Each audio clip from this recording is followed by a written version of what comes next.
आगे बढ़ेंगे, बड़ी खबर का रुख करेंगे। आरबीआई ने ब्याज दरों को बरकरार रखा है। बड़ी खबर, जहां आरबीआई ने रेपो रेट को बरकरार रखा है। 6.5% बरकरार रखा गया है रेपो रेट, और आरबीआई ने दरों में कोई भी बदलाव नहीं किया है। भारतीय अर्थव्यवस्था में मजबूती कायम है, इस चीज का हवाला देते हुए फिलहाल इन दरों को बरकरार रखा गया है। चालू खाते का घाटा कम हुआ है।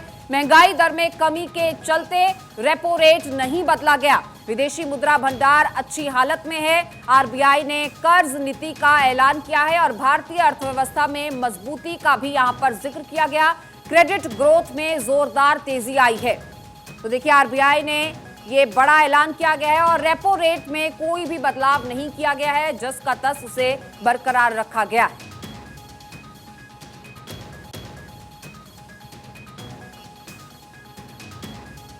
तो आरबीआई ने ब्याज दरों को बरकरार रखा है। रेपो रेट 6.5% जो है वो बरकरार रखा गया है, यानी अब ब्याज दरों में कोई बदलाव नहीं किया गया है। जितना ब्याज दे रहे हैं ईएमआईज और तमाम चीजों पर, लोग वो वैसे ही रहेगा। कोई भी इसमें अभी बढ़ोतरी नहीं की गई है। आरबीआई ने दरों में कोई बदलाव नहीं किया। भारतीय अर्थव्यवस्था में मजबूती कायम है और चालू खाते जो हैं उनका घाटा कम हुआ है। ऐसे में महंगाई दर में कमी के चलते रेपो रेट नहीं बदला गया। कंसल्टिंग एडिटर अमित मिश्रा जी इस खबर पर जुड़ चुके हैं। अमित जी, देखिए, अगर आसान भाषा में इस पूरे मामले को समझना हो एक आम जनमानस के लिए, तो अच्छी खबर है क्योंकि ब्याज दरों में फिलहाल कोई इजाफा नहीं किया गया और लगातार हो रहे इजाफे के बाद ये एक राहत है आम लोगों के लिए।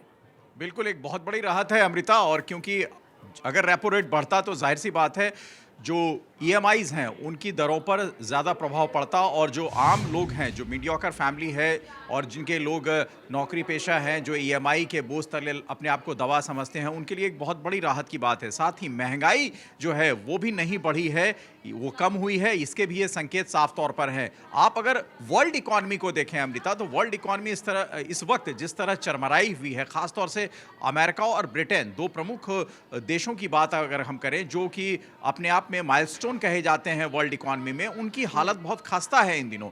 और उसके अलावा जो तमाम मुल्क हैं, चीन भी इस वक्त आर्थिक तौर पर बहुत तंगी की हालत से चल रहा है। और उस वक्त भारत की अगर रेपो रेट में कोई बढ़ोतरी नहीं होती है, आरबीआई का इस तरह एक बैलेंस तरीका आता है, और आरबीआई ने साफ कहा है कि जिस तरह है जो विदेशी आर्थिक स्थिति है उससे कैसे बेहतर है भारतीय आर्थिक स्थिति, भारत की अर्थव्यवस्था किस तरह मजबूत है। और ये जो है लगातार कोविड के प्रकरण के बाद लगातार दूसरा रेपो रेट नहीं बढ़ने देने के जो संकेत आरबीआई की तरफ से आए हैं, वो साफ है कि भारत की अर्थव्यवस्था इस वक्त मौजूदा स्थिति में बहुत मजबूत है। और यही वजह है कि जो एक बड़ी राहत देने की कोशिश की गई है, खास तौर से ईएमआई के क्षेत्र में, महंगाई के क्षेत्र में, वो आरबीआई ने बदस्तूर अपनी रेपो रेट ना बढ़ाकर जारी रखी है अमृता। बिल्कुल, और देखिए, महंगाई दरों में भी कोई इजाफा नहीं है, जिसका हवाला देते हुए ही रेपो रेट को बरकरार भी रखा गया है अमित जी। और इससे यह भी समझा जाए आसान भाषा में कि एक आम जनमानस जो है उसकी पैसा खर्च करने की क्षमता जो है वो भी जस की तस बनी हुई है, उसमें भी कोई कमी दर्ज नहीं की जा रही है।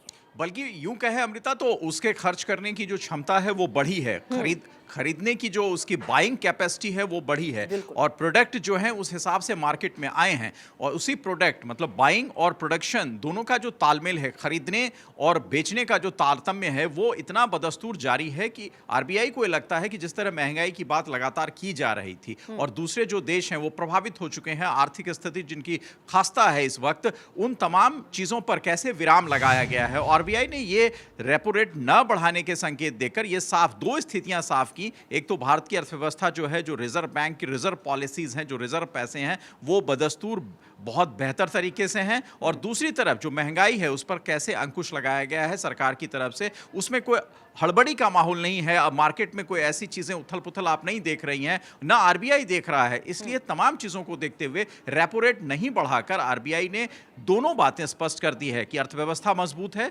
खरीदारी बेहतर तरीके से हो रही है, जिसकी वजह से प्रोडक्शन जो है वो चरम पर है, और उसकी वजह से बाजार में खरीदने की शक्ति बढ़ी है लोगों की। और तीसरी तरफ की रेपो रेट ना बढ़ाकर ईएमआई पर जो दबाव होना चाहिए था वो नहीं आया है अमृता। चलिए अमित जी, बहुत शुक्रिया आपका इस जानकारी के लिए। तो देखिए, रेपो रेट को बरकरार रखा गया है और लगातार इस बात की खुशी भी जताई जा रही है।